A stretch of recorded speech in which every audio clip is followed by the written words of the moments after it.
For today's reflection, we're going to look at fear, and we're going to think about and hopefully get to a place where you recognize fear is inevitable. We're always going to encounter new situations. It's not a bad thing. It's what our brains are designed for, survival. So we're always going to recognize the things that interfere with the way we see the world, and alert us to things that might not help us on the journey that we see. Fear, it's always going to be around us, or within us, and it's how we manage ourselves to get back to as logical and managed a space as quickly as we can. I don't think the reason I talk about this today is because I found myself, looking at one of my daughters who hadn't gone to school and getting very frustrated, very angry. And you found your behavior that follows is just sort of, I can control this. You will go to school. You will do this. You will, and almost the fear factor you pass on to them. If you don't do this, it's all going to be bad. You're ruining your life.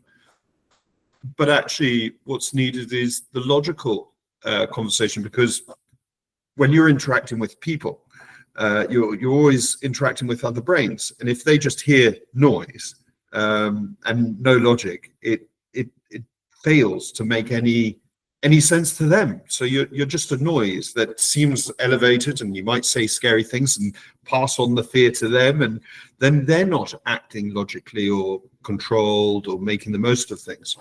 So fear is something that we're all programmed for. Thankfully, it's kept us alive.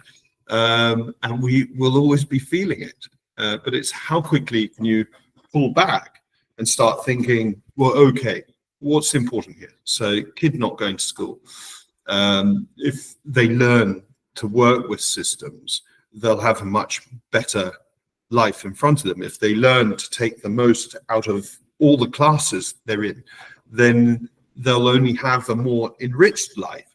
And it's finding where their pain points are. Why are you not going to school? But passing on your fear as quickly as it appears, where you're just acting and you're passing that fear on to others. It can be such a damaging space, can't it?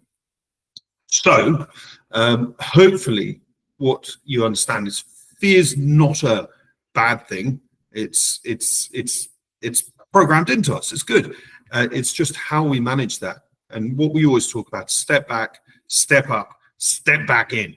And what that means is the moment you're feeling some extreme or extremity of emotion, step back.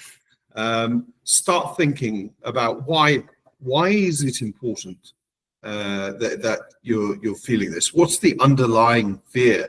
Is it someone's done something that you don't like and it's starting to make you feel a certain way? Why is it important? Why? And just get to the bottom of that and start exploring that with everyone around you, and that ends up being a much better journey very quickly. But it's managing the fear, not running away from it. And can you do that? And every time we're thinking about how we are we in a good space, or are we anywhere else? Invariably, it'll come back to, well, are we asking ourselves why we're feeling these ways, and equally about others, instead of being affected by their fears and their emotions? Why are they acting that way, and how can we work together to create better moving forwards? Because fear is not a bad thing. It's what we all have, but how can we work with it best? I hope that makes sense. Have a great weekend and look forward to working together next week.